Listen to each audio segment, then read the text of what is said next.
This boy had a strange idea when he saw his grandfather's corpse. He secretly slipped a mobile phone into his grandfather's pocket. However, after the grandfather was buried, the boy couldn't resist sending a text message to his grandfather due to his deep longing.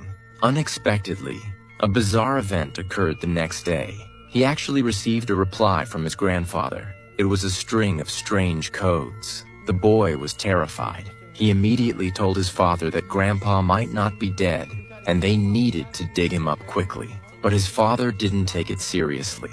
Looking at those strange characters, his father thought that someone might have taken the phone before Grandpa was buried and played a prank. Seeing that the boy still didn't believe him, his father stated another fact. The coroner had already performed an autopsy on Grandpa and confirmed that he died of a sudden heart attack. But the boy was still skeptical. To confirm that the phone was still with Grandpa, he hurried to the cemetery. He took out his phone and called Grandpa. Hearing the familiar ringtone, the boy retreated in horror. What on earth was going on?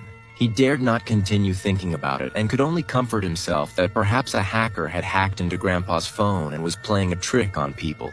After that, the boy's life returned to normal, and he gradually forgot about the incident. Until this day, the bizarre event happened again. At the school dance, the boy danced with the campus belle. But who knew this would enrage the school bully?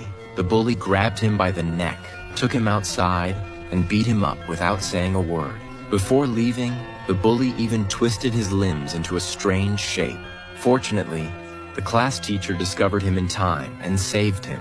The class teacher not only carefully helped him treat his wounds, but also expressed his willingness to testify and report the school bully for assault. However, the boy politely declined.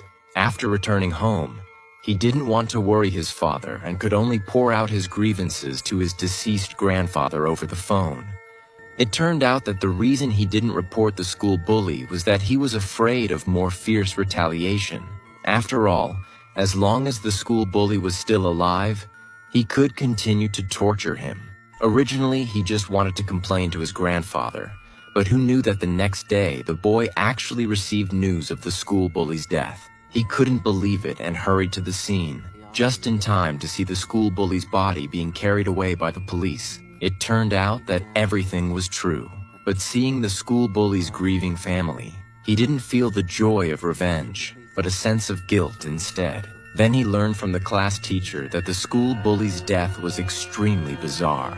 The bully was found face down on the ground with his hands crossed, in the same twisted posture as when the boy was humiliated by him. Everyone thought the school bully died in an accident, but only the boy knew that it must have something to do with Grandpa. That night, he called Grandpa. He said he didn't really want the school bully to die and asked Grandpa if it was really related to him. If so, please knock on the wall 3 times. After saying that, he put down the phone and waited quietly. But suddenly, Grandpa actually called him.